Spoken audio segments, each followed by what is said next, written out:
focus our thoughts and attention today on two agents, you might say, or two characters in our story of the Ascension from our first reading, which is Acts chapter 1, verses 1 through 11.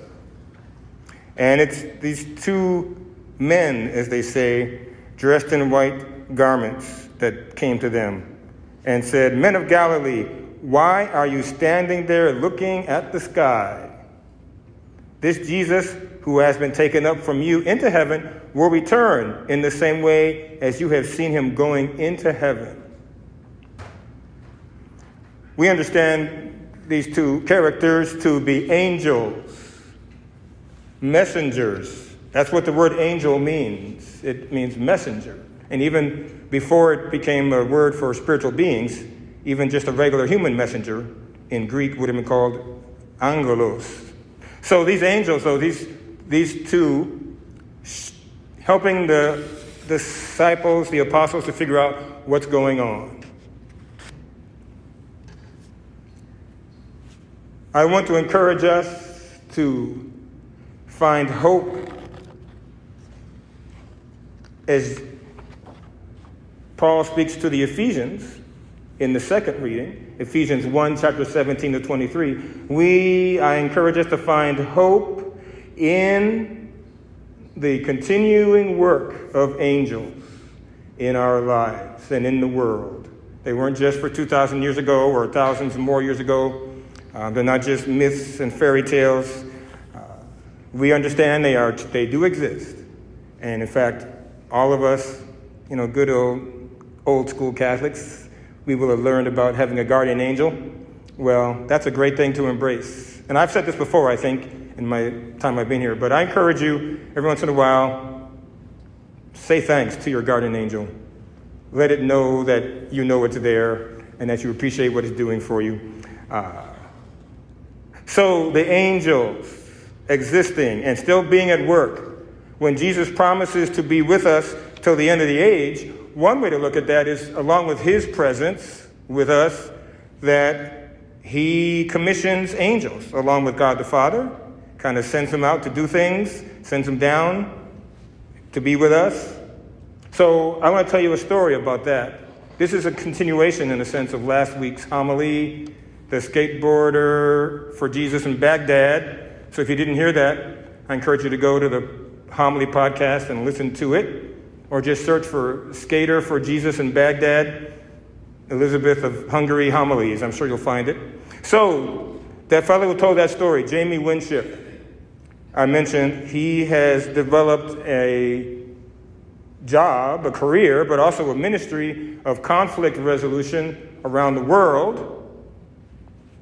And somehow, he doesn't quite explain this, he manages to get foreign countries to invite him to be the one to come in, because he didn't want to work for the U.S. government, because he's very upfront about his Christian approach.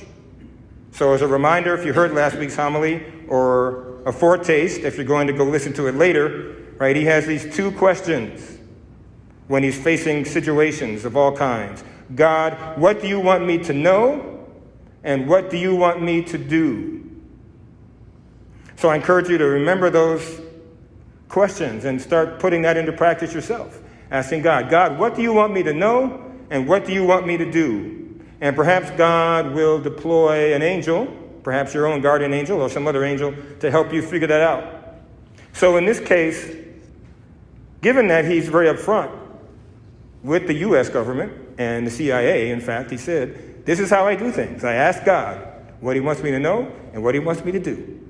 And even though he turned down recruiting by the CIA, they were keeping his eyes on him. So eventually he says, and he can't say who it is, he can't say what agency the guy worked for, he just says, a fairly prominent, highly placed government official approached him.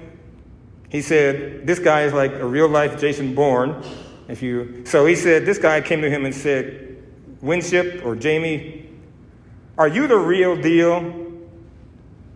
Kind of like, are you kidding me? Do you really mean you pray and you get these guidance from God about what to do in these international conflict situations? And now he's come back to the United States, and he and his wife have dedicated that same approach of conflict resolution to all the divisions and the sadness in our country. So racial divisions or political divisions or culture and clashes. So he's working on trying to bring that approach here to the United States after doing it overseas. So when this government official approached him and said, "Are you the real deal?" he said wisely, "If I tell you I'm the real deal, that doesn't really prove anything. You just got to come with me sometime on one of my jobs." So the guy does. So this fellow, he says he can't say the guy's name, Jamie Winship says, and I suspect the name he gives me is not his real name anyway. So that's how high up in whatever kinds of stuff this guy is. So Jamie Winship and the real-life Jason Bourne and a third person go on one of his junkets for conflict resolution. And the way he described it, he says, so this is the kind of thing where the government of this country will give us an official escort only so far. Then they drop us off in the middle of a desert, and then other people take us even further to the people we're going to meet. And since he'd done this kind of thing before, he said to these other two guys, so this is what's going to happen. They're going to have a huge tent just for us, and out of their respect for us, we'll eat in that tent, we'll sleep in a different part of that tent, we'll do everything alone in that tent, and then we'll go someplace else to meet the leaders that we need to talk to. But everything will be set up for the three of us. And when they get there, after the things they've met and been introduced, they go in to eat, and there's 4 places set for them. So I'm reading between the lines of what Jamie Winship says in this interview. He was a little maybe embarrassed because he was acting like he's the great authority, knowing exactly what they're going to do and saying it's just going to be the 3 of us and they're going to set the table for us and leave us alone. But instead, there's a 4th place there. So they kept waiting for somebody from this country, leader or whoever, political person, to come in and eat with them, but they never did. So after, a day or so of this, the real-life Jason Bourne, quote-unquote, who hasn't let on how much he knows about things, he talks to some of their hosts in their native language and surprises Jamie that he knows the language of this country. And he says to them, we're wondering why you keep setting 4 places when there's just the 3 of us. And they said to him, well, the 4th place is for your security guard. He shrugs and looks at Jamie and says, we don't have a security guard, do we? And he says, no, it's just the 3 of us. So he says to these folks, again in their language, can you tell us what he looks like? And these men, I don't know, he doesn't say they're Muslim, so I don't know what religion they might be, or no religion, but they're certainly not Christian, I gather. They realize when this fellow asked them what our quote-unquote security guard looks like, they realize these 3 Americans can't see this person, this being that is their security guard.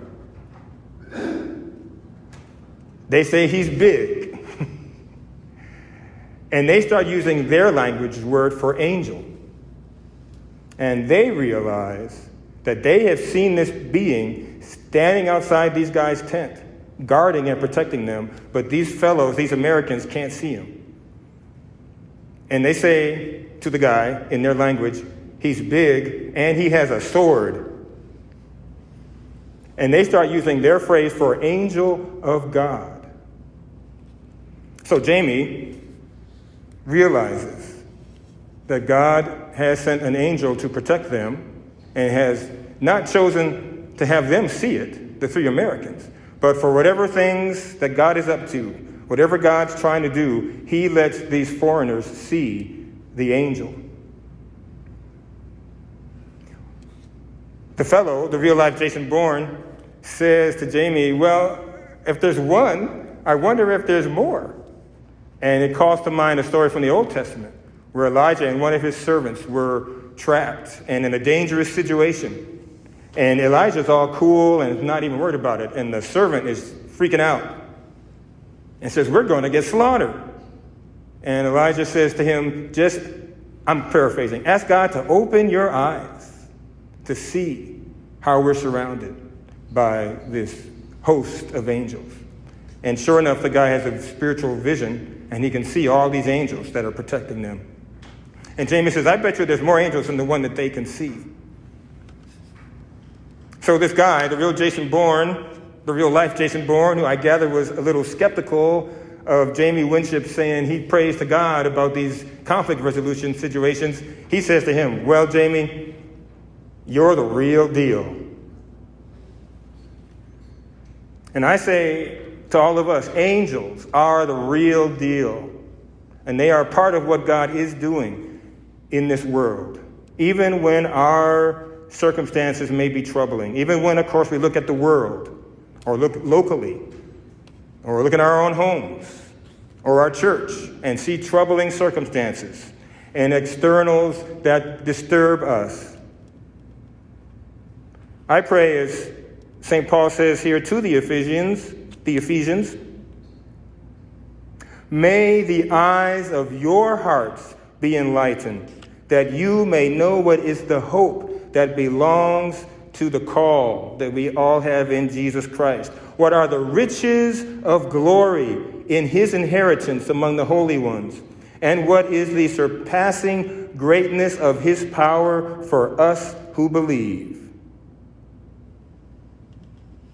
That greatness of God's power includes deploying and commissioning angels to be with us and to protect and guide us. It happened to Jamie Winship. It can happen to us. But I invite you to ask the Lord to help you if he thinks you need it. Maybe your faith is strong enough you don't need to see your angel or have an angel encounter. But I invite us all to ask the Lord to at least keep his angels active, to keep guard over us, even if we never see it or experience it. But maybe just once in the life of one of us, we might have an experience like Jamie had overseas and know that angels are the real deal and can be a further source of our hope, our trust, our belief, and our surrender to God's love and protective care